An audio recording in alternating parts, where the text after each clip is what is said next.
Earlier that earlier reports, early morning reports reaching us from Enugu State, southeast Nigeria, indicates that the streets are empty, and of course the sit at home, or what they call civil disobedience order given by the IPOB, seem to be observed in that state. So we have now our correspondent in Enugu State, Nnnanna Eseni, is actually the bureau chief, right? Yes, regional editor. Regional editor, DAAR News Services in the southeast. Nnnanna Eseni joins us now to give us a situation report on what's really happening in the southeast. Thank you so much, Nnnanna, for joining us.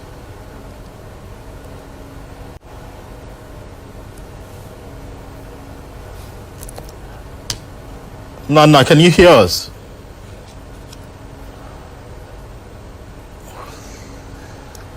All right, while we're waiting to connect to see if he can join us, we wouldn't know if, it was an early morning report. So we wouldn't know now that the time has gotten to 9, 10 or thereabouts, whether anything will change, whether the people will sit at home for the whole day, or is it that they will sit at home for a certain period of time and then go back to their duties. And that's what we'll be trying to find out, the feelers. I think what we're seeing is it's reminiscent of what happened during Biafra Day, May 31st, when the IPOB typically issues that sit-at-home order. We should remember that when that order was issued this year, I'm talking about that of 2021, there was also resistance and pushback by the state governors and the security formations in the southeast saying, don't listen to them. Come out, go to the markets, go to your shops, go to your normal activities. Do not sit at home. But people actually sat at home. A few people, we saw videos of a few people who stepped out, maybe because of emergencies or wanted to go somewhere. Some of them were attacked. We saw the videos that were online. They were attacked by persons, armed persons who carry machetes and some other weapons, and attacked them and said, go back. Some of them were on motorbikes and said, go back home. What are you doing out here? So a lot of them were aware of what happened to others who tried to venture out of their homes. And that's why most of them may not want to take that risk to come out this time. And that's why we saw the pictures sent to us earlier and the video of the situation in some southeast cities. Enugu in particular has been that of compliance. The roads and the streets have been quiet and empty. And the fact that they didn't come out really during that Biafra Day isn't just because they want to obey the instructions of IPOB in some quarters, but the fact that they are not sure of the city out there. Okay, I understand that Nnnanna Eseni is joining us now. Nnnanna, if you can hear us, is the bureau chief or regional editor of DAAR Communications right there in the southeast. He joins us now. Nnnanna, could you tell us what is going on now in Enugu State? Earlier reports we saw showed the streets empty in compliance with the sit-at-home order given by the IPOB. Is that still the case at this moment?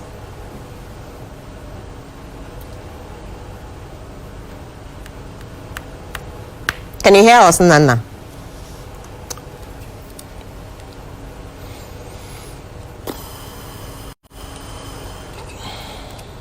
Hello, Ken.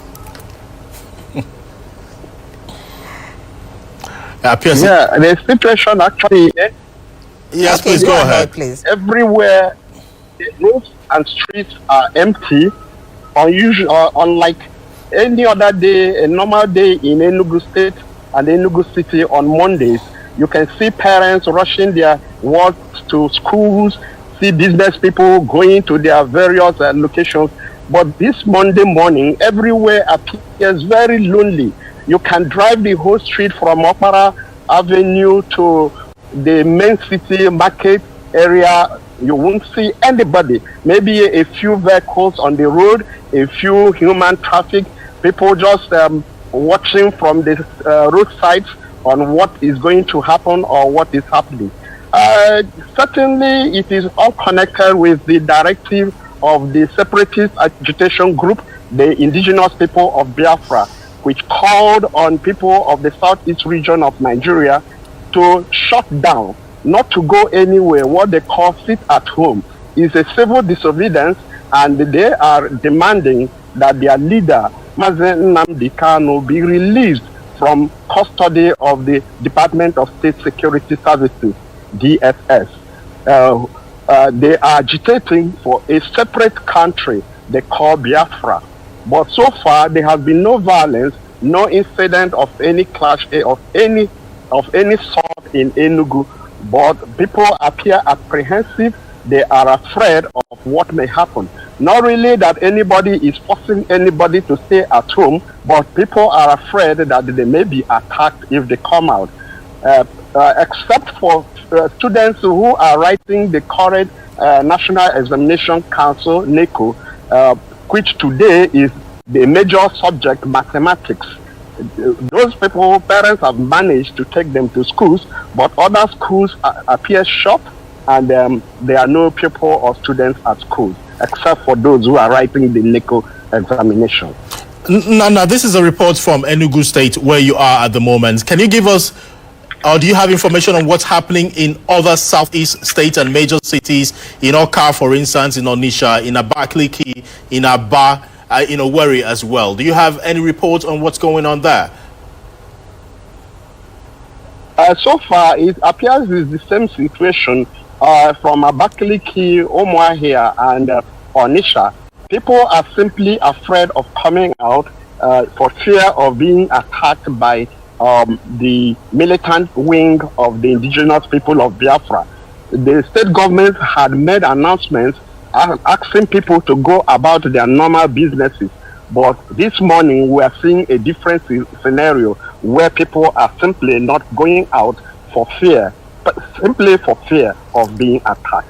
Is there an indication that the people have lost confidence in the ability of the government and security apparatus in the country to protect them if they go about their businesses, despite the assurances given by the state governments? You should know that even the security operatives in the southeast region are afraid of their own lives too. So people are not trusting them to secure them. People are not trusting anybody to secure anybody.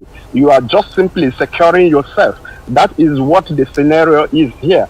People don't want to go out for the fear of the unknown. The issue of unknown gunmen has become very common in the southeast region. So nobody wants to take chances. Parents are not taking their wards to schools. Businesses are not opening for fear, simply for fear. We understand that there was a counter directive by Nnamdi Kanu's sibling saying, well, IPOB may have said this, but I think we should stand down for the moment to allow kids to go to school and parents to take their kids to school. It does appear that what he said hasn't really gotten any traction within the ranks of the IPOB itself.